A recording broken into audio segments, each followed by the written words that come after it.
জাতি কম, এই কমিউনিটির হালাত যে কত খারাপ সম্ভবত আপনি সেটাও আন্দাজ করতে পারছেন, খারাপ যে কতটা সেটাও আন্দাজ করতে পারছেন। পুরুষ মানুষেরা আমার কাছে যে বলছে ওদের একটু বেশি করে বলেন, বাড়ির বউরা বড্ড বেশি অন্য লোকের সঙ্গে ভিডিও কল করতেছে, বুঝতে পারেন? বাড়ির বউরা বড্ড বেশি অন্য লোকের কাছে ভিডিও কল করতেছে, এটা একটু বন্ধ হোক, আপনি একটু বলেন। আচ্ছা, এই কথাটা যদি আমার বলতে হয় তাহলে আমি যে রান্নে আনকাহতুকা পড়েছি আমি সেইটার বলবো, এটা তো তোর গা ছাগল, তোর গা কথা শোনো, আমার কথা বলা যায় না, ওরাও আমার বলতে হবে। তার মানে এখানকার লোক বলতে ভয় পাচ্ছে। বললি যদি আবার ঘুরিয়ে বউ বলে দেয় যে তুমি অমুকির করো কাছে তাতে করো, তাতে দোষ হয় না, আমি করলি দোষ। আচ্ছা, একজন নারী ভিডিও কলে অন্যের সঙ্গে কথা বলে, আমার বলে শুধু খুব বেশি করে বলবেন যে এটা বন্ধ হয়, কতটা অসহায় না হয় আর কথাটা আমার মধ্যে বলে গেলে, বুঝতে পারেন? বড্ড বিপদে পড়ে রয়েছে, সেই জন্য আমার দিয়ে বলা। ও বললি আবার হয়তো বাড়ি গেলে খেলা নিবে, বুঝলি? আমার আল্লাহ পাক রব্বুল আলামিন কোরআন শরীফে বান্দার জন্য বলেছে, ইয়া আইয়ুহাল্লাযীনা আমানু, হে পৃথিবীর ঈমানদার মানুষেরা, কু আনফুসাকুম, তোমরা নিজেরা বাঁচো, ও আহলিকুম নার, আর তোমার পরিবার, তোমার পরিজন, তোমার পিতামাতা, তোমার সন্তানাদি, তোমার ভাইপো ভাইদি, ভাগনা ভাগ্নি, তোমার প্রতিবেশী, তোমার গ্রামবাসী, তাদিগকেও তুমি জাহান্নাম থেকে বাঁচাও। আল্লাহ, আমি যদি ঈমানদার হই তাহলে আল্লাহ আমার কাছে দাবি করেছেন, বান্দা তুমি যখন ঈমানদার, তুমি বিশ্বাস করেছো আমি আল্লাহ, আমাকে ঈমানদার হওয়ার কারণে আমি আল্লাহ তোমাকে বলছি তুমি নিজে জাহান্নাম থেকে বাঁচো, আর তোমার পরিবার পরিজন দিগকে কঠিন জাহান্নামের আগুন থেকে বাঁচাও। তাহলে আমি যদি ঈমানদার হয়ে থাকি তাহলে আমার উপরে দুটো দায়িত্ব বর্তাবে, একটা আমাকে বাঁচতে হবে, আর একটা আমার প্রতিবেশী আর পরিবারকে বাঁচাতে হবে। এতদিন যেটা শুনে এসেছেন যে বাঁচানোর দায়িত্ব আলেমের, মাওলানাদের, ইমামদের, সুফি সাহেব, হাজি সাহেব, দরবেশ সাহেব, পীর সাহেবদের বাঁচানোর দায়িত্ব, আমি বলছি মিথ্যে কথা। বাঁচার দায়িত্ব আর বাঁচাবার দায়িত্ব প্রত্যেকটা ইমানদারের, শুধু আলেম মাওলানাদের দায়িত্ব না, শুধু হাফেজ, কারি, মুফতি আর মসজিদের ইমামের দায়িত্ব নাই। যদি মনে হয় যে আপনি ইমানদার তাহলে এই দায়িত্বটা আপনার। সমাজ ব্যবস্থা কোথায়? আর 12 বছরের বাচ্চা পলমুখির উপরে দাঁড়িয়ে হাতে বেশ চুন্ডানে প্রথমে একটু নেড়ে দেবে, উঠো চুন্ডা একটু শুকনো বানা হবে, তাতে আর খৈনিতে আবার দানাগুলো বেশ গুঁড়ো গুঁড়ো করে নে, চল যাই পাড়ার দিকে দেখি এটা কি হচ্ছে। কি একটা মস্তি করে ডলবে চোখ মুখ বন্ধ করে, মনে হয় যেন জান্নাতের চৌকাটা দাঁড়িয়ে সুরটাম নিতে। বেশ ওরা ক্যাপাসিটি, প্রথমে এরাম, তারপরে এরাম, তারপরে পাক টাক দিয়ে এই হাতে একটু পাশায় মুছে নিলে, এটা আবার এটা দিয়ে পাশায় মুছে নিলে, দারুণ করে ঠিকটা ধরার কাজ আবার ধরিয়ে নে বাঙ্কারে। কি কায়দা! দেখ দিন মরণ তো আমি কি কবরে বাস করি? এই পাটি নিয়েই তো আমার সংসার। ধরার এটা হলো ঠিক নে বাঙ্কারে গেলে। এটা কি হুমানের রাজত্ব না জঙ্গলের রাজত্ব, যেটা 12 বছরের বাচ্চা খৈনি ডলবে তার বারণ করার কেউ নেই? এটা কি সুন্দরবন যে বাঁদরে বাঘের কান টেনে ধরে গাছে উঠে যাবে, কিছু করতে পারবে না? এটা কি সুন্দরবন যে বাঘ ইচ্ছা করলে হরিণ দাঁড়া করলে যাবে? এটাতে মানুষের জঙ্গল। কিন্তু এইরকম বাচ্চারা যখন রাস্তার ধারে খৈনি খায়, রাস্তাতে বহু লোক যায়, আপনি যান, আমি যাই, আরো 5টা লোক যায়, কিন্তু গালে আর ঠোঁটে এমন পক্ষঘাত হয়েছে যে একবারও বলে না যে কচি তুই এই বয়সে খৈনি খাচ্ছিস কেন? আরে নেশা করতে গেলেও একটা মিনিমাম বয়স লাগে, তো সেই বয়সে কোনো হয় নাই, বারণ কারণ লোক আছে কেন? হ্যাঁ, কি একটা বলে বলে আমার সঙ্গে মন খুলে বলে বলবে, ভেরি গুড, বলতেই পারে। হ্যাঁ, বলে দেবে যে তোর ভেরি গুড, আর কোন উত্তর দিতে পারে?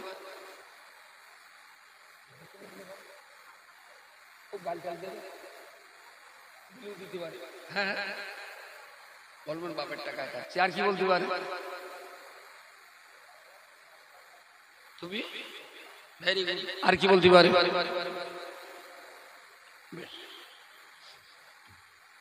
প্রিয় নবী মুহাম্মদুর রাসূলুল্লাহ সাল্লাল্লাহু আলাইহি ওয়াসাল্লাম হাদিস শরীফের ভিতরে বলেছেন, মান রাআ মিনকুম মুনকারান ফালিয়ুগাইয়িরহু বিয়াদিহি ফাইন লাম ইস্তাতি ফাবিলিসানিহি ফাইন লাম ইস্তাতি ফাবিকলবিহি ওয়া যালিকা আযাফুল ঈমান।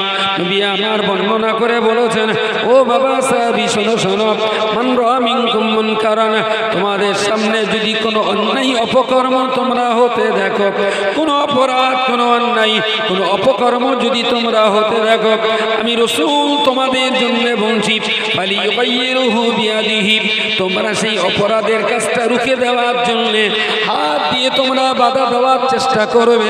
কোনো অপরাধ যদি তোমাদের সমাজে হতে যায়, হাত দিয়ে তোমরা বাধা দেবে। হাত দিয়ে বাধা দেওয়ার ক্ষমতা যদি তোমার না থেকে থাকে, ফাবিলিসানিহি, তুমি তোমার জবান দিয়ে তা প্রতিরোধ করার চেষ্টা করবে।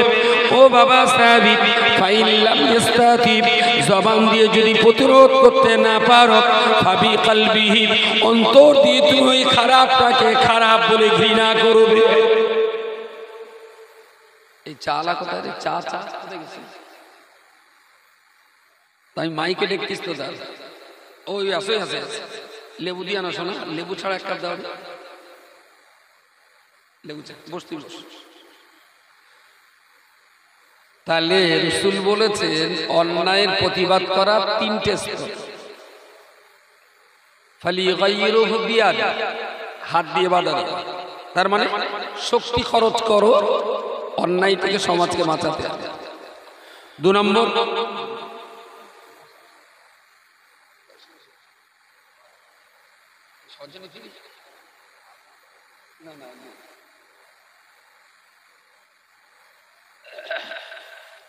দ্বিতীয় নম্বর, ফাইন লাম ইস্তাতি, হাত দিয়ে যদি বাধা দিতে না পারো, ফাবিলিসানি, জবান, মুখটাকে কাজে লাগাও। ফাইন লাম ইস্তাতি, যদি অন্যায় রোধ করার ব্যাপারে তোমার মুখ দিয়ে যদি কথা বলার ক্ষমতা না থাকে, ফাবিকলবিহি, তুমি অন্তর দিয়ে ওটাকে ঘৃণা করো। তাহলে অন্যায়কে রুখে দেওয়ার জন্য তিনটে স্তর, হাত, মুখ, অন্তর। প্রথমে হাত, তারপর মুখ, তারপর অন্তর। আচ্ছা, নবী আমাকে বলেছেন যে সমাজের কোনো অন্যায় অপকর্ম হলে তোমরা হাত দিয়ে বাধা দাও, না পারলে মুখ দিয়ে বাধা দাও, না পারলে অন্তর দিয়ে ঘৃণা করো। আপনি তো শেষ নবীর উম্মত, নবীর কথা মানেন?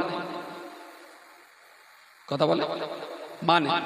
তাহলে গ্রাম থেকে যখন 26শে জানুয়ারি, 23শে জানুয়ারি, 25শে ডিসেম্বর, 1 জানুয়ারি যখন ডিজে বাজিয়ে ফিস্টিতে যাচ্ছিল, গ্রামের 10টা পাকা দাড়িওয়ালা মুসলমান কেন গাড়ির সামনে দাঁড়ানো হয়নি?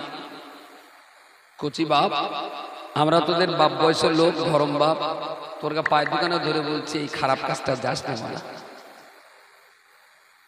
হযরত মুহাম্মদের উম্মত তো আপনি, বাধা দিয়েছেন কোনদিন সামনে দাঁড়িয়ে? এতে কাপ করলে হবে না, কথা বলতে দে। তাইলে আপনি হযরত মুহাম্মদের উম্মত কি করে?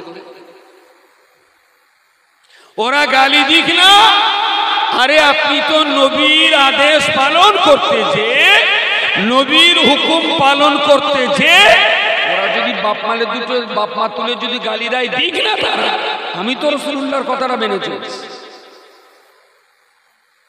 তাহলে আমরা মুখে নবী ভক্ত, কাজে ইবলিস ভক্ত। বললি বলবানি কেডা বলো দিন কাচ্চার গায়ে তেল দেয়, বাড়ির ভাত খেয়ে বলে বসতে এরকম একটা কথা আছে না বাঙালি সমাজে? ওরা কাঁদছে, তা আমি সেখানে কি করতে পারি? বাহ, ভেরি গুড।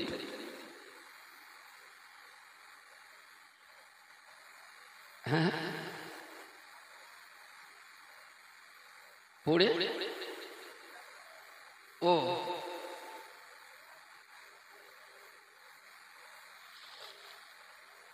দুর্ঘটনাটা কখনো মানুষের জন্য আনন্দদায়ক না।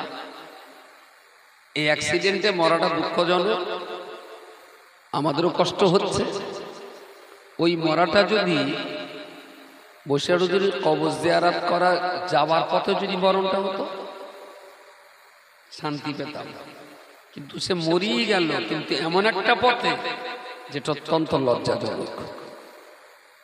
এইটাই কষ্ট মনের কাছে, তাছাড়া অন্য কিছু না।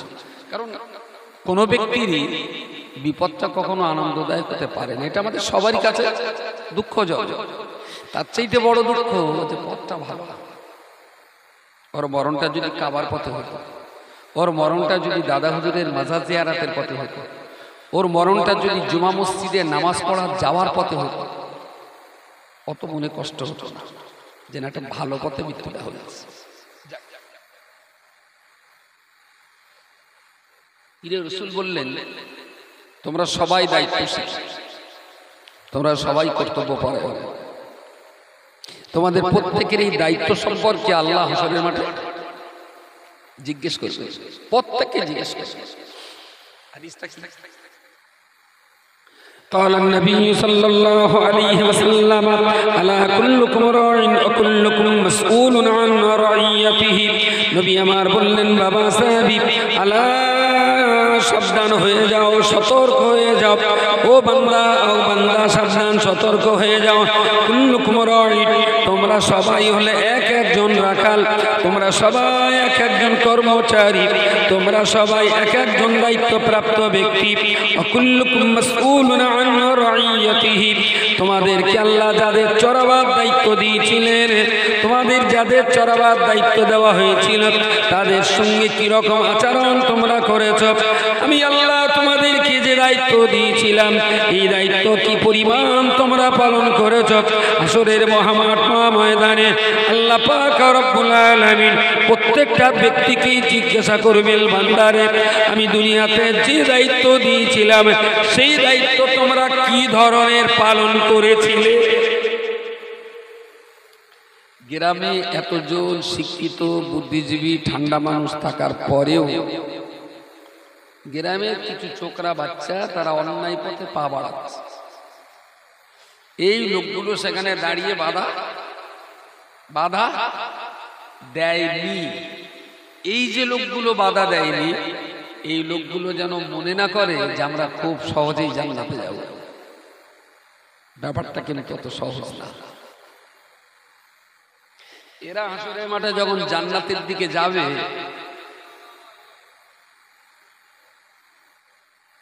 আপনার তো গলা ভালোই আছে, চা লাগবে আবার ওর উপরে।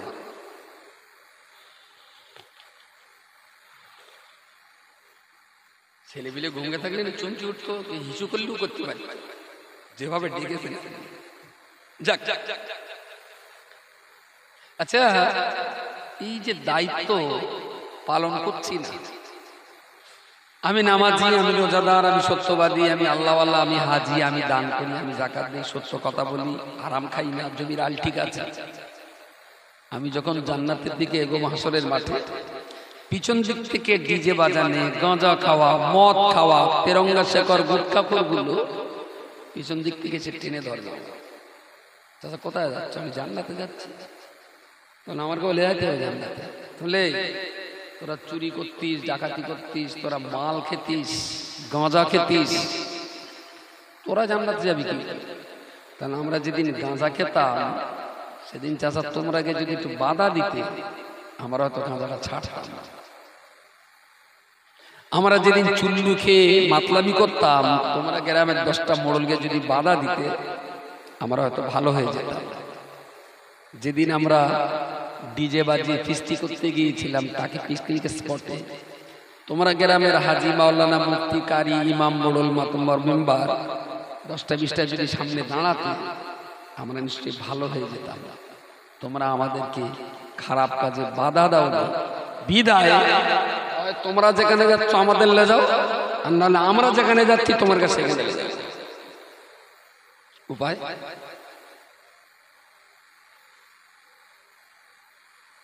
কথা বলে।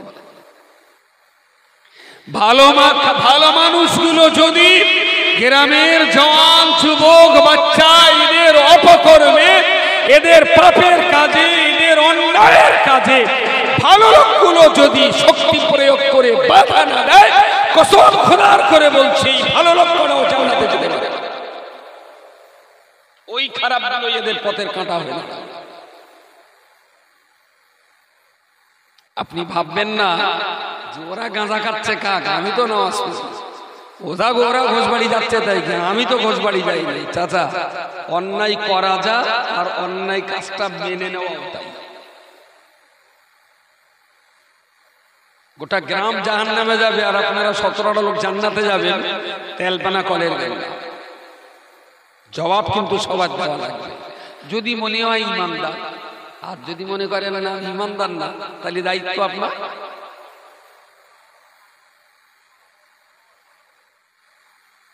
তাহলে ইমানদার কার বল? তাহলে শাহ সুফি দিলীপ ঘোষ রহমতুল্লাহ আলাইহি বলতে হবে, অমিত শাহ রহমতুল্লাহ আলাইহি বলতে হবে। মুসলমান যখন আর খুঁজে পাচ্ছি না তাহলে ওরা বলতে হবে। প্রিয় শ্রোতা মণ্ডলী, আমি আপনাকে বলতে চাইছি, ইচ্ছা যদি আমরা মনে করি শুধু আমি একা জান্নাতে যাব, আপনি শুধু একা জান্নাতে যাবেন, এটা তো ইমানদারের পরিচয় নয়। আল্লাহ পাক রব্বুল আলামিন তিনি তো আমাদের দায়িত্ব দিয়েছেন, কু আনফুসাকুম, তুমি নিজে বাঁচো, ওয়া আহলিকুম নার, আর তোমার আলাহাল পরিবার পরিজন, তোমার গ্রামবাসী নিরীহ মানুষগুলোকে জাহান্নাম থেকে বাঁচাবার জন্য চেষ্টা করো। আল্লাহর বান্দা মনে রাখুন, এই গ্রামে যে ভালো মানুষ নেই এটা আমি বলতে পারি না, বাধা দেওয়ার শক্তি যে এই গ্রামে দুর্বল তাও আমি মনে করি না। জওয়ান যুবক ছেলে এতটাই মারমুখী যে বয়স্করা বাধা দিতে ভয় পাচ্ছে। না না না না, এই গরমের পাপ কাজ করা জওয়ান যুবকগুলো এতটা বেহায়া বেয়াদব হয়ে যায়নি যে বয়স্করা বাধা দিলে না সবটাই অমান্য করবে।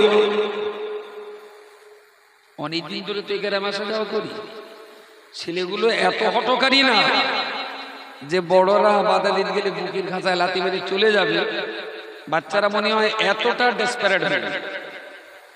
ওরা এতটা খারাপ না, আসলে ওরা যে খারাপ হয়েছে এই ঠান্ডা মাথার বুদ্ধিজীবী চিন্তাশীল ব্যক্তিদের কারণে। চোর ডাকাত গুন্ডা বদমাইশ নেশাখোর মাতাল এদের জন্য কোনো সমাজ সর্বনাশ হয় না।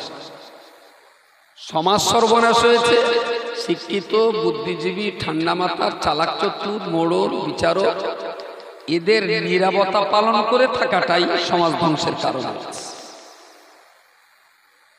আমার কথাটা কি উল্টো করে বোঝা যাচ্ছে? নিরাপত্তা পালন একটু যদি ঠোঁট খোলেন না, যেটা বললেন খৈনি খাচ্ছিস কেন, বলবেন তোমার বাপের টাকা, আমার বাপের টাকা খাচ্ছি, হতে পারে। আমি খাচ্ছি তা তোমার টাকা, এটাও হতে পারে। ও আমি খাচ্ছি দেখতে পাচ্ছ, তোমার ছেলেকে ওটা দেখতে পাবো না, এটাও হতে পারে। উত্তর অনেক রকমের হতে পারে। ভেরি গুড, এগুলো সবটাই তো আমাদের ধারণা। বলে কি দেখা হয়েছে কি বলে? একটা লোক বলেন যে ভাই আমি বলেছিলাম, তার উত্তর এইটা দেন কথা বলে। একটা লোক বলে যে আমি একটা ছেলে বলিলাম, সে আমার উত্তর দিয়েছে। এতক্ষণ যে কটা কথা জিজ্ঞেস করলাম বললেন পরপর 4-5টা সিরিয়াল, সব কটাই আমাদের অনুমান। ফিরলে তো লাভ বলা হয়নি, তাহলে এই 4-5টা কথা সবগুলো আমাদের অনুমান। আচ্ছা, আপনি যদি অনুমানের ভিত্তিতে চলেন, বাবা লক্ষ্য একটা মেয়ে দেখে বিয়ে কর, আপনার তখন চিন্তা হচ্ছে সেই ওপাড়ায় হইবারের বউ হইবারের মাঝে মাঝে জুতো, আমি বিয়ে করে যদি আমারও জুতো। বাবা লক্ষ্য এই বোমাটা খুব ঠান্ডা, আমি তোর মারবা না। আব্বা সেনাই হলো, গোলাম আলীর বউ বকলো বলে গোলাম আলীর বউ বিষ তেল খেয়ে এলো, গোলাম আলীর জেলে যাতে আমার বউ যদি বিষ তেল খায়, তাহলে দেখো খা এই ছেলেটা না কোরআন হাদিস জানে, বিষ তেল খাবে, তাহলে তো আব্বা সেটা নিয়ে গেল। রফিকির বউ ভদার সঙ্গে প্রেম করে বোম্বে চলে যায়, যদি আমার বউটাও যায়, তাহলে দেখো খা এ বউ মানে বাইরে টাকি যাবে। তাহলে তো আব্বা নুরজনের বউ প্যারালিসিস নিয়ে ঘরে পড়েছিল 12 বছর, আমার বউরও যদি প্যারালিসিস হয়, আচ্ছা ধারণা করে যদি পথ বেরোয় পৃথিবীর কোনো মদ্দালক বিয়ে করতে পারবে? সমাধান। কিন্তু এই ধারণার উপর ভিত্তি করে কারোর বিয়ে বন্ধ আছে? স্বামী স্ত্রী কথা বন্ধ 12 বছর, কিন্তু এর মাঝখানে দুটো কলা গাছে আবার ঝাড় তেড় ছেড়ে 14 বছর কথা বলে না, কিন্তু কলা গাছে যা তেড় ছাড়া ও ছেড়িয়ে যাচ্ছে আলহামদুলিল্লাহ। অথচ স্বামী স্ত্রী কথা, হ্যাঁ তেড় যাওয়া যাচ্ছে, ও তো রহমতের বরকতে তেড় তো দক্ষিণী বাতাসে।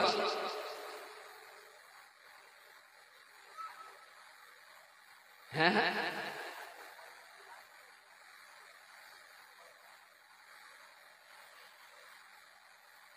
আচ্ছা, যে বলতে যাবে তার ছেলে যাচ্ছে, তার মানে কি এইটা যেই গ্রামে একটাও ভালো লোক নেই? আমার কথা কি এই গ্রামে কি একটা লোক নেই যে যার বাচ্চা তেরঙ্গা খায় না?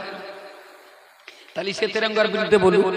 এই গ্রামে কি দুটো লোক নেই যার বাড়ির কোনো কেউ তৈরি খায় না? অনেক বাড়ি আছে, তাহলে তারা কথাটা বলুন। আছে কি? আপনি আমি যা বলছি এটা আমাদের ধারণার কথা। আমি আবার বলছি, এই গ্রামের যুবক বাচ্চাগুলো এতটাই ডিসপ্যারেট না যে 10টা মানুষ সামনে যে দাঁড়ালে তারা আপনার বাপ মা তুলে গাল দেবে, আপনার কথা নেব না। আলহামদুলিল্লাহ বাচ্চাগুলো এতটা ডিসপ্যারেট না, যদি আমি তাদের সঙ্গে নাম ইসলাম আলাদা আলাদা। আমি তো 2-10 বছর ধরে এই বাচ্চাদের সঙ্গে তোটা বসা করছি। আসলে ওরা যে বিপদগামী, ওদের কেউ লাল কার্ড দেখায় না, কেউ লাল কার্ড দেখায়, যা করছে গ্রামের লোক চুপচাপ আছে। ওরা মনে করছে তাইলে আমাদের কাজ খুব খারাপ হচ্ছে না, ওরা চালিয়ে। একটু ঠোঁট খুলতে হবে, আপনাদের দায়িত্ব কিন্তু আপনাদের সবার। এটা শুধু আলেম মাওলানা মুফতিদের না, ইমানদার হিসেবে সবারই দায়িত্ব।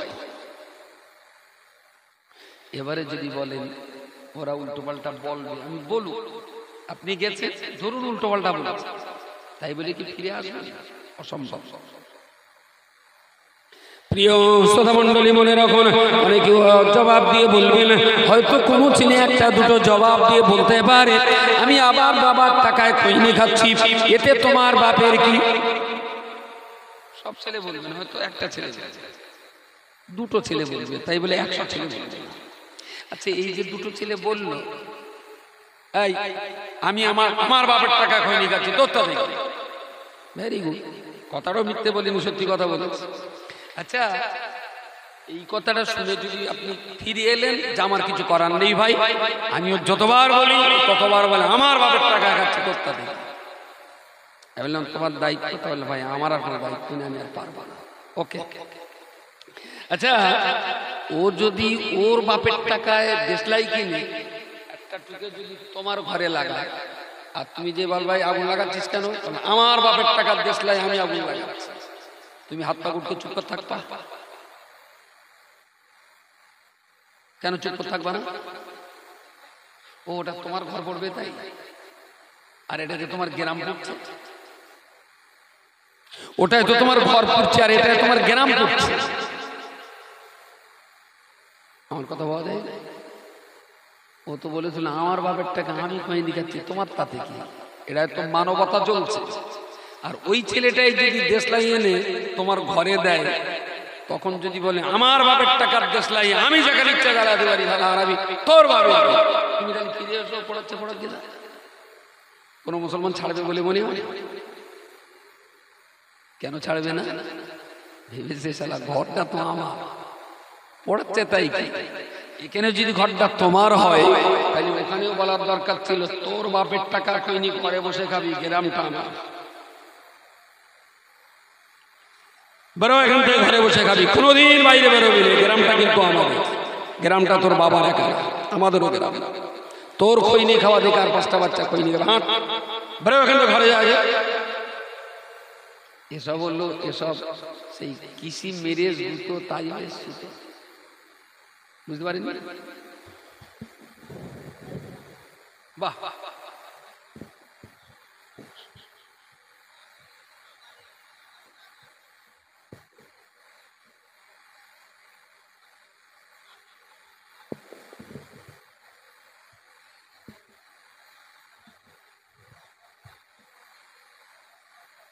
আচ্ছা আমি বলছি আমি তো আপনার মারির কথা বলিনি, আপনি তো আমার চেয়ে ওপরে চলে গেছেন। আমি কি মারির কথা বলেছি? না, আমি বলেছি মুখটা চালা। সেই বাংলা একটা কথা বলে যে মরার আগে ভূত হওয়া ভালো, আগে মরুন, আগে আপনি কথাটা বলুন। দেখুন 10টা ছেলেকে বললে আমি আজও বিশ্বাস করি 2টো ছেলে আপনাকে সমীহ করবে, 3টে ছেলে আপনাকে সমীহ করবে।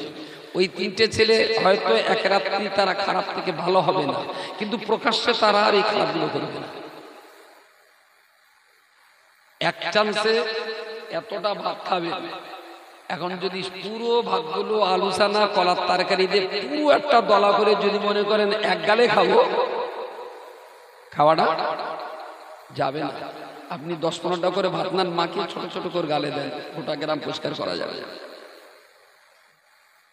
আপনি এক গালে গোটা গ্রাম একসঙ্গে খাবেন, গোটা গ্রামের সব ভালো আপনি একদিন করে ফেলবেন। ছোট্ট ছোট্ট করে 2-10টা করে ভাত গালে দেন, খুব স্বস্তির সঙ্গে চিবিয়ে খাবেন, স্বাস্থ্যসম্মত হবে।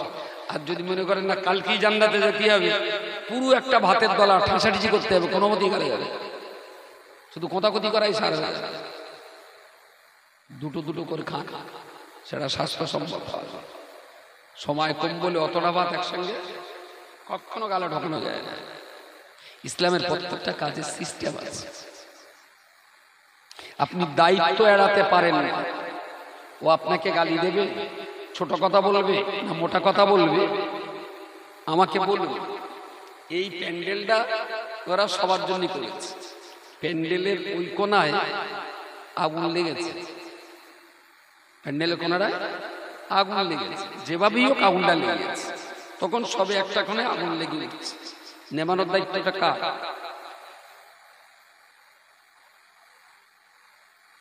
একটুখানি ভেবে দেখেন, ছোট জায়গায় আগুন লেগেছে, সবার আগে কার দায়িত্ব? যে থ্যাংক ইউ সো মাচ, যার চোখ প্রথম পড়েছে তার দায়িত্ব আগে। এখন ও দেখেছে আগুন লেগে জ্বলছে, কিন্তু ও যে পানি দেবে ও খোঁড়া, হাঁটতে পারে না, তখন ওর দায়িত্ব কি?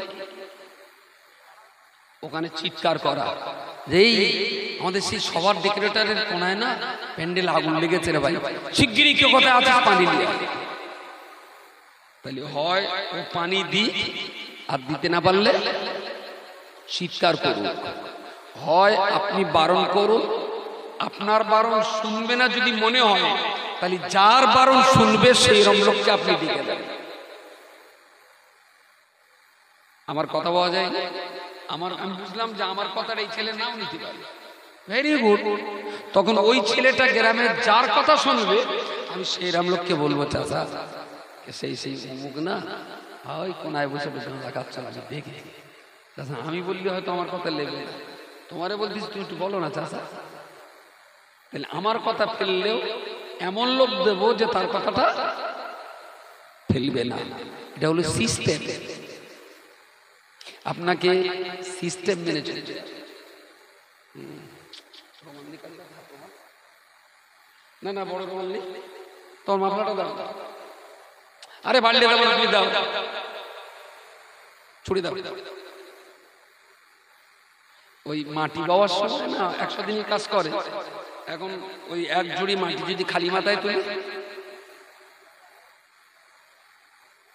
তাহলে এখান থেকে রাস্তা পর্যন্ত যেতে যেতে বলে আমার মাথা শেষ, ওই একবার মাটি নিয়ে ফেলে ও বসে পড়বে, আর এখানে হাত দিয়ে দেখবে বেশ খানিকটা করে মাথা বসে, তাই না? ওই মাথায় আর ঝুড়ি দিতে পারবে না, 1-2 ঝুড়ি বয়ে বাবা দিচ্ছি, তখন গামছায় আমার টালটা এরম হয় না? কি বলে? তো এরম একটা আলটা করে মাথায় দিল, দোয়ালে ঝুড়িতে কিনুন, বাহ বেশ ভালো আরাম হচ্ছে, কিন্তু শালা ঝুড়িয়ে ফেললাম, সেই সঙ্গে আলটাও গেল। তাহলে আবার পাক দিতে হবে। তাহলে প্রথমে যত কষ্ট হচ্ছিল, দ্বিতীয়বার কষ্ট কম হচ্ছে, কিন্তু বারবার আলটা পড়বে আর বারবার জোড়া দিতে হবে। তার জন্যই এরম একটা আলটা আছে, এরম একটা আলটা হয় না গামছা, এরম একটা। তাহলে বারবার ঝুড়ি ফেললে আর বারবার আলটা খুলবে। প্রথমে খালি মাথায় যা কষ্ট, গোলালটা তার চেয়ে একটু কম কষ্ট, আর এতে আরো কম। এবার এইরকম কাপড় বেঁধে সেই 20 মিনিট পল এরম গোল করে দেওয়া, ওই মাল যদি এর একটাও দেয়, এখান থেকে টেনে যদি পেছনে বাঁধা হয়, সারাদিন পাওয়া যায়। তা আপনি যা বলছেন ওটা খালি মাথায় মাটি বাবার কেস। সিস্টেমে আসুন, যত সিস্টেম অবলম্বন করবে কঠিন কঠিন কাজ তত সহজে করা যায়। আর সিস্টেমের বাইরে রেখে গায়ের জোরে করবেন তো মাথা কেলিয়ে নেবে। প্রত্যেকটা কাজে আপনাকে সিস্টেম অবলম্বন করতে হবে। প্রায় বকরি ঈদের সময় দেখা যায় দুটো একটা লোক গরুর পেছনের পাল্লাকি খায়। কেন খায়? ওরা গাছ জোরে গরু জব্দ করতে যায়। যদি সিস্টেম অবলম্বন করেন, একটা গরু একটা লোকে আরামসে শুয়ে ফেলতে পারে, আরাম। যদি বলেন কি করে, গরুর গলায় দুটো দড়ি বাঁধব, একটা দড়ি বেঁধে ফোঁটায় বেঁধে দিলুম 2 হাত লম্বা করে, আর একটা দড়ি গরুর ডান পা না সামনের বাম পাটা বাঁধলে ভালো হয়, বেঁধে ওই দড়িটা গরুর পিঠ ঘুরি গেলে আর এক পেস মেরে দে, 2 ঠ্যাঙের মাঝখান দিয়ে বের করে, গলায় বাঁধা আছে কোটায়, আর পেছন দিয়ে ওই দড়িটা টানবো, গরু একদম পিসি সরকারের মতন আস্তে আস্তে। বুঝতে পারেন? আজ্জাদ মনে করেন পুরি কোকা আয় দিন, সারা গরু নাকি সমানা যায় না, গাছ জোরে যাবে, আর একটা থমলায় যখন বাড়ি খাবে পেছনের পা, বকরি দিন গোস্ত খাওয়ার স্বাদ মিটে যাবে। গায়ের জোরে পৃথিবীর সব কাজ হয় না। সিস্টেম, কৌশল, যার জন্য তো আমরা হাতি ধরে খাঁচাই, হাতি ধরে বাইসাইকেল বাঁধতে পারি। সিস্টেম আর কৌশল অবলম্বন করি আমরা বাঘ খাঁচায় ঢুকতে পারি।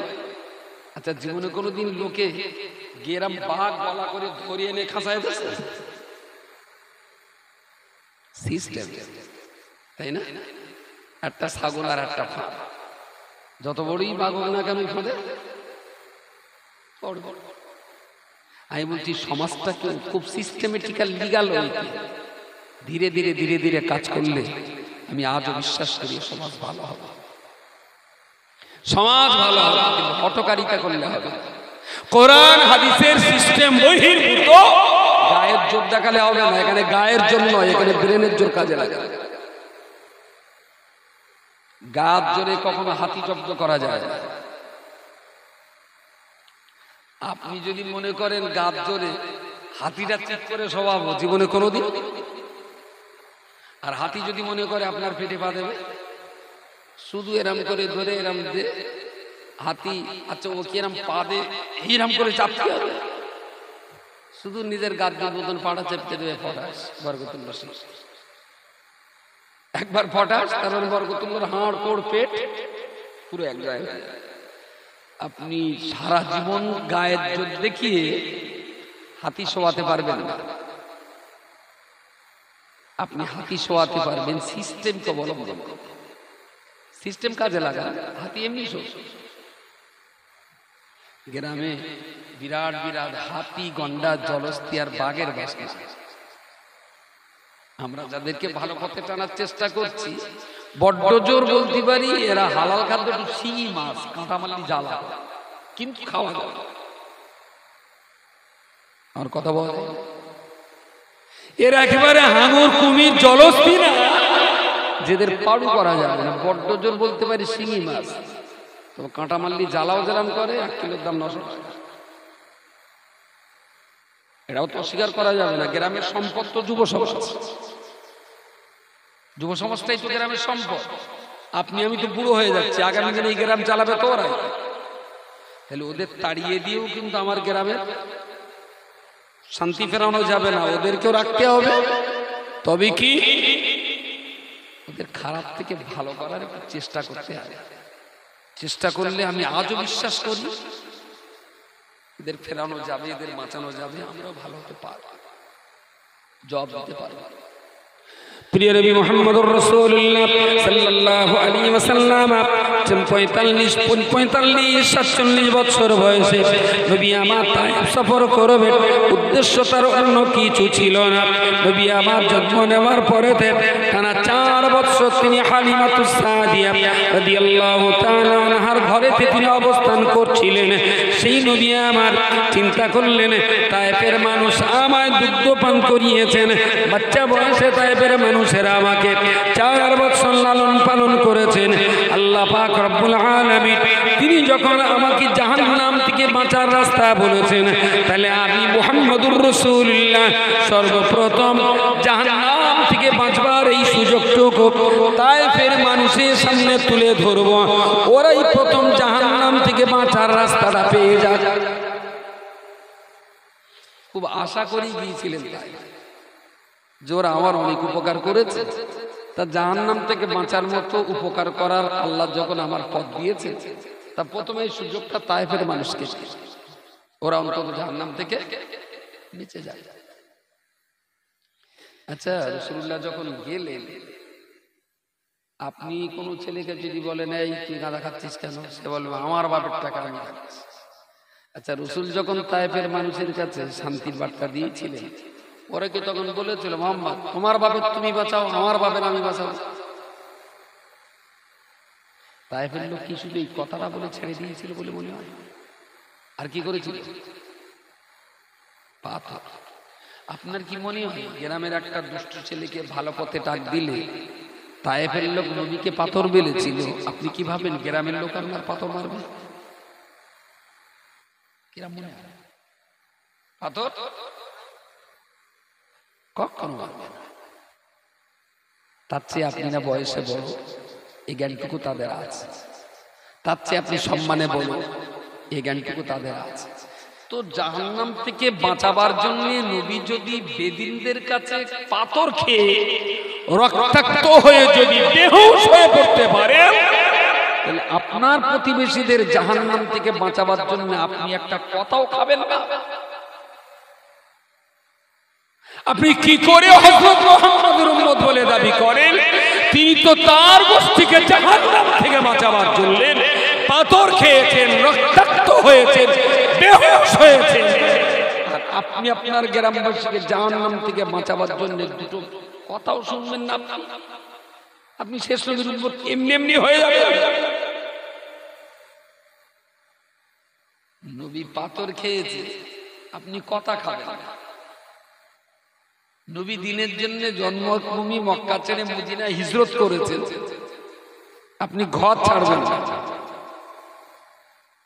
নবী কোথায় মক্কার কোথায় তায়েফ 200 কিলোমিটার রাস্তা পায়ে হেঁটে তাদেরকে বলেছেন তোমরা জাহান্নাম থেকে বাঁচো, আর আপনি মক্কা সাইফুলির দুটো বাড়ি টপকে গিয়ে হইবার বাড়ি একটু বলতে পারবেন না যে হইবার তুই জমা পড়তে চাস না কেন?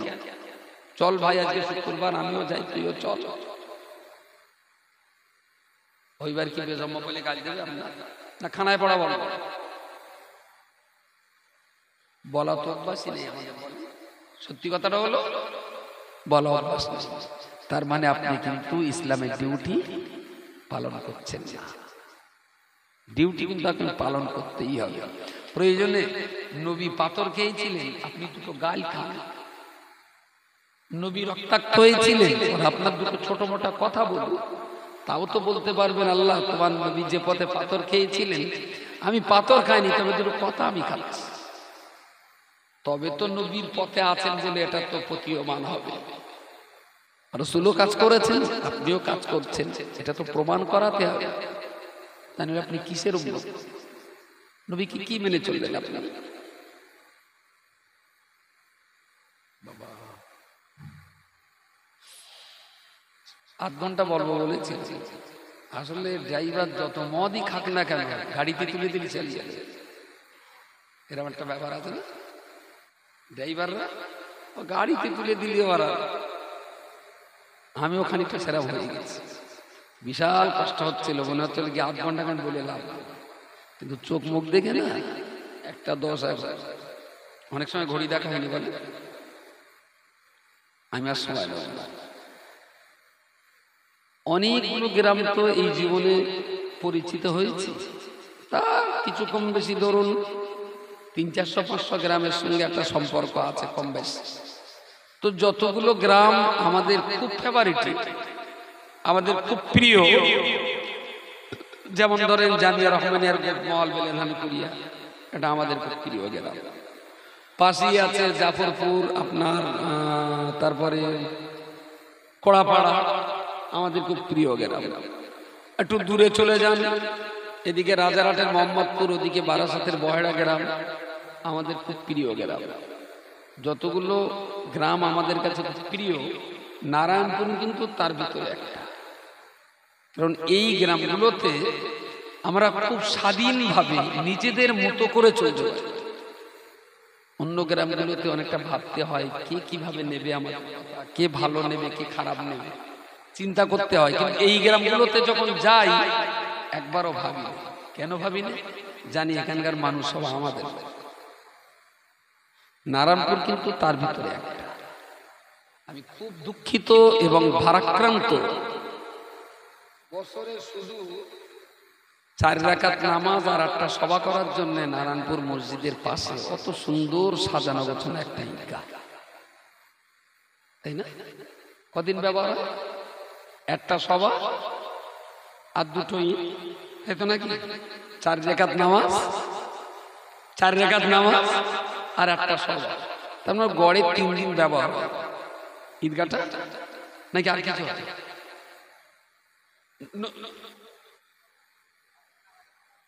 ইফতার বেশ ভালো, তাহলে প্রতিদিন 30 দিনে ব্যবহার হয় ইফতার, আধ ঘন্টা। নামাজ তো মসজিদে হয়, তাহলে 30 দিন আধ ঘন্টা করে ব্যবহার মানে 15 ঘন্টা, তার মানে পুরো একদিন। তা আমি ধরে নিলাম গড়ে ওখানে একদিন, 2টো সভা, 2টো ঈদ, আর সভা 2টো না একটা, 2টো, তাহলে 2টো সভা 2টো ঈদ, 4টে, আর ইফতারে আধ ঘন্টা করে 15 ঘন্টা, মানে একদিন 5 দিন। টোটাল এই বিল্ডিং এর দাম কত? ওই যে 7 দেওয়া কংক্রিটের বিল্ডিং তো মিনিমাম 1,20,000। ঈদগাহ, আমাদের ঈদগাহ করতে খরচ 20 লাখ।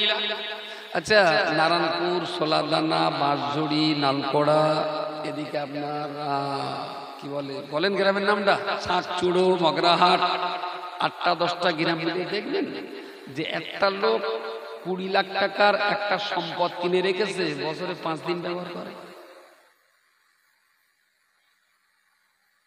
কেউ 20 লাখ টাকার দোকান করে কি বছরে 5 দিন মাল বেচে, কেউ 20 লাখ টাকা দিয়ে বিয়ে করে কি বছরে 5 দিন বাড়ি রাখে, কেউ 20 লাখ টাকার ট্যাক্সি নিয়ে কি বছরে 5 দিন চাপে, কেউ 20 লাখ টাকার টিউবওয়েল বসে কি বছরে 5 দিন কল টেনে পানি খায়, কেউ 20 লাখ টাকার মোবাইল কিনে মাত্র বছরে 5 দিন কি ফেসবুক চালায়। আমার কথা হিসেবটা বোঝা যায়। তাহলে এখানে এত টাকা আমরা ডুবিয়ে শুধু 5 দিন ব্যবহার করছি, এটাও খোদার কাছে জবাব দেওয়া লাগবে নারায়ণপুরের মুসলমানদের, যে এতটা টাকা খরচ করে সারা বছর কেন এখানটায় খেদমত বা পরিষেবা আদায় করা হয়নি। সেই পরিষেবাটা সুন্দর করে আদায় করা যাবে যদি ওই জায়গাটা শুধু ঈদ আর সভা না, আপনাদের ভাবতে হবে আমাদের ঈদগাহ আর মসজিদ এটা হলো আমার গ্রামের উন্নয়নের কেন্দ্রবিন্দু, এটা হলো আমার গ্রামের হৃৎপিণ্ড, এই দুইটা হলো আমাদের গ্রামের রক্ত সঞ্চালনের কলিজা, এই দুইটা সম্পদ হলো আমার গ্রামের কল্যাণের সেন্টার, ডেভেলপমেন্টের কেন্দ্রবিন্দু। খুব সিস্টেমেটিক্যালি যদি কাজ করা যায় 6 মাসের ভিতরে গ্রাম ধীরে ধীরে ধীরে ধীরে পাল্টাবে। বিশ্বাস করুন এই বাচ্চাগুলো খারাপ ছিল না, আর আমি শুধু বাচ্চাদের কেন বলছি, এই গ্রামের 40 বছরের উপরের এমনও যুবক বা বুড়ো মানুষ আছে 70 জন যারা কোরআন শরীফ পড়তে পারে না। অস্বীকার করার কোনো জায়গা নেই। হাসরের মাঠে আপনারাই তো আমাদের টেনে ধরবেন পেছন দিক থেকে, যে তোমার বড় মিয়ারে রজব আলী সাহেবের তো বিশাল ভালোবাসত, তা তোমরা তো একটু কোরআন শেখাও না আমাদের। হয় তোমরা রান্নাতে যাচ্ছ আমাদের নিয়ে চলো, না আমরা যেখানে যাচ্ছি আঙ্গার সঙ্গে তোমরাও চলো। বোঝা যায়নি কি বলেছি? সুতরাং জাহান্নামে যেতে আমরা কেউ রাজি না, আর চাচ্ছি যে আমাদের যদি জান্নাতে যেতেই হয় কোনো সালার ছেড়ে যাব না, সব কটারে সঙ্গে নিয়ে যাবো। আচ্ছা এরকম তো ভোট হয় প্রতি বছর, ভোট। হ্যাঁ হ্যাঁ,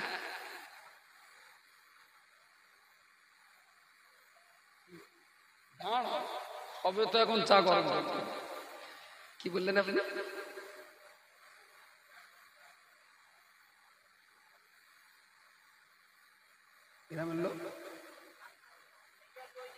আচ্ছা ভেরি গুড, কাজ করা যায়। মক্কার লোক তায়েফের লোক যখন নবীর মেরেছিল, আল্লাহ জিবরিলকে পাঠিয়ে দিলেন। জিবরাইল এসে নবীকে বললেন, ইয়া রাসূলুল্লাহ আপনি কি চান? যে তার মানে বললো তায়েফের লোকের আপনি জাহান্নাম থেকে বাঁচাতে চেয়েছিলেন, কিন্তু ওরা তো বাঁচতে চাইলো না, উল্টে আপনাকে মারলো, রক্তাক্ত করলো, বেহুশ হলো। তো আপনি এদের কি শাস্তি চান? যদি আপনি বলেন অগ্নিবৃষ্টি, আল্লাহ আগুন বৃষ্টি করে গোটা তায়েফকে জ্বালিয়ে শেষ করে দেবেন। যদি আপনি চান প্লাবন, আল্লাহ বৃষ্টি দিয়ে গোটা তায়েফকে ডুবিয়ে দেবেন। যদি আপনি চান সাইক্লোন, আল্লাহ বাতাস আর ঝড় দিয়ে তায়েফকে তছনছ করে দেবেন।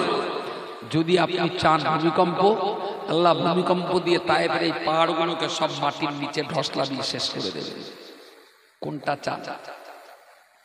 রাসূলুল্লাহ বলেছিলেন যে আল্লাহ এদেরকে একদম বোমা মেরে তুমি শেষ করে দাও। তাই বলেছিলেন না আগুন লাগাতে বলেছিলেন? দোয়া না, আমারও বলতে হবে যে আল্লাহ নারায়ণপুরের লোকের এতবার বললুম, ওরা তো মিলল না। তার রাসূল তায়েফবাসীর জন্য যে দোয়া করেছিলেন, নারায়ণপুরের লোকের জন্য সেই দোয়া। বক্কার হইবার গোলাম আলী ভাগা, ওরা যদি কোরআন নাও পড়ে, আল্লাহ ওদের ছেলেপিলের একদিন পড়বে, তুমি ধ্বংস করো, ওদের বাঁচিয়ে রাখো। তার অতিরিক্ত কিছু আর বলার? রাসূল যখন কারোর জন্য বদদোয়া করে জাননি, এত কষ্টের পরেও রাসূলুল্লাহ বলেছিলেন, আল্লাহ জিবরাইল তুমি আল্লাহকে বলো যে আমি কারোর ধ্বংস কামনা করতে জন্ম নেই, বরং আল্লাহকে বলে দিও আল্লাহ যেন তায়েফের উপরে গজব নাজিল না করেন। বলুন সুবহানাল্লাহ। ওরা বেঁচে থাকুক, ওরা সুস্থ থাকুক, ওরা আমার কাছে কলমা না পড়লেও ওদের বাচ্চা কাচ্চারা একদিন ইসলামের কলমা পড়ে মুসলমান হয়ে যাবে। সুবহানাল্লাহ। এই জন্যই তো তিনি রহমাতুল্লিল আলামিন, এই জন্যই তো তিনি জগৎগুরু। সুতরাং তার পথ ছাড়া আমাদের কাছে দ্বিতীয় কোনো মডেল নেই, তিনি আমাদের মডেল। তাকে মডেল করি আমরা ভাবছি আমাদের গ্রাম, আমাদের মহল্লা, আমাদের সমাজটাকে। তারপরেও আমি বলছি ভাই,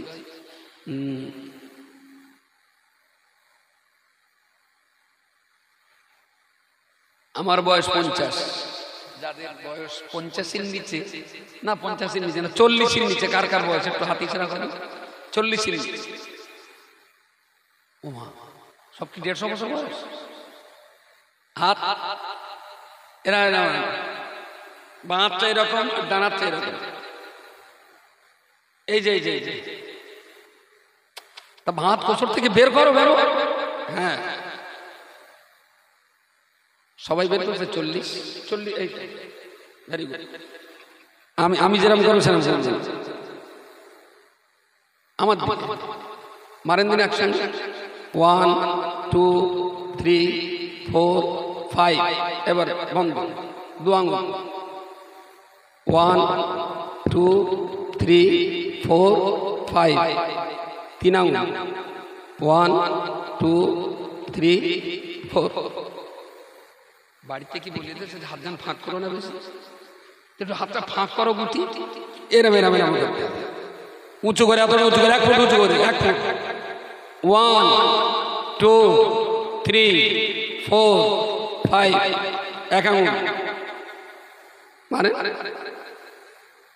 একসঙ্গে 1 একসঙ্গে একদম একসঙ্গে যেন হয় 1 2 3 4 5 দু আঙুল 1 2 3 4 5 তিন আঙুল 1 2 3 4 5 চার আঙুল 1 2 3 4 5 পাঁচ আঙুল 1 2 3 4 5 হাতে আঙুল 5টা ছিল একটা মারলি শব্দ কতটা হচ্ছে দুটো মারলি তিনটে মারলি 5টাতে মারলি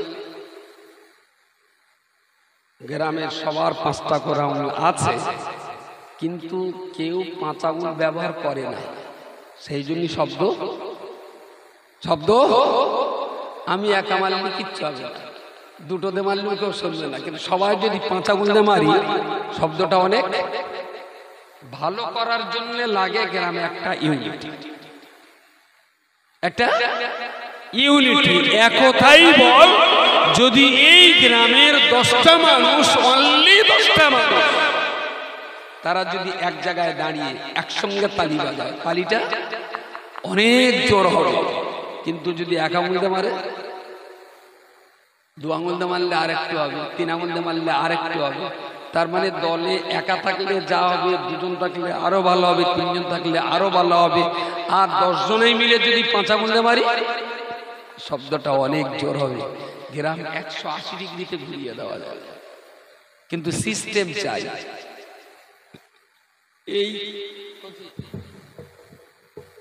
এইটা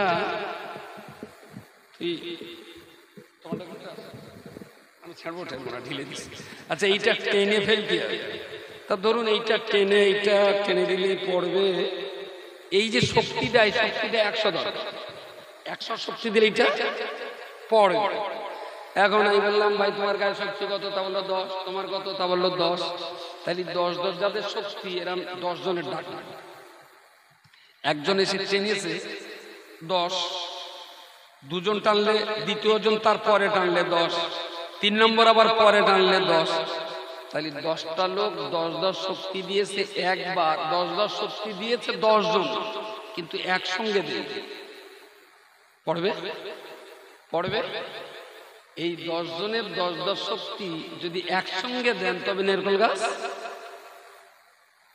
পড়বে শক্তি আলাদা আলাদা দিলে সেই শক্তির কোনো প্রক্রিয়া রিয়াকশন হয় না 10 জনেই টানবেন যদি আলাদা আলাদা টানে ওই টানে কিন্তু কিচ্ছু হবে কেন মানে তুই আগে বলিস নি কেন 10 মিনিট শেষ করছিস আমার জুত মতো তোর জুত তাহলে এই শক্তিটা 10 জনাই দেবে যদি আলাদা আলাদা দেয় কাজ হবে না একসঙ্গে দেয় কাজ হবে সুতরাং আমি আবার গ্রামের বাচ্চাগুলো খুব যে খারাপ আমার তা মনে হয়নি আর সব যে তোর যে বাচ্চারাই করে এমনটাও না বড়রাও কখনো কখনো এমন অপরাধ করছে যা সবারই জন্য কষ্টদায়ক খুবই কষ্টদায়ক একটা 60 বছরের মানুষ জুয়া পড়ে ভাই এটা কি কম কষ্টে এরম নেই গ্রামে 50 40 60 বছর বয়স জুমার নামাজ পড়ে আশ্চর্য ব্যাপার এটা কিন্তু আমাদের সবার জন্য বিপজ্জনক আসুন আমরা সবাই মিলে এই শপথ নেই যে জান্নাতে আমি একা যাব না আমার গ্রামের আমরা সবাই মিলে তবে আল্লাহর জান্নাতে যাব দেখবেন কাজের ময়দান সুন্দর হবে পরিষ্কার হবে পরিচ্ছন্ন হবে বাকি ভরসা করছি আল্লাহর উপরে সকলে আসুন প্রিয় রাসূলের শানে একটু সালাম পড়ে নি তারপরে দোয়া হবে ইয়া নবী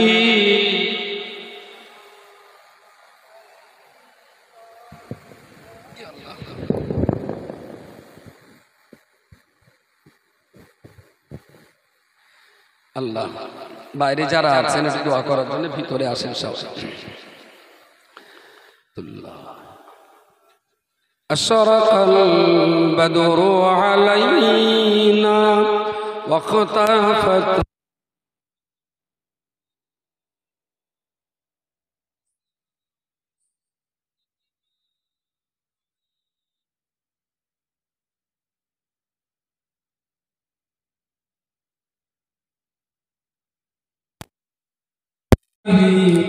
সালাম আলাইকা ইয়া রাসূল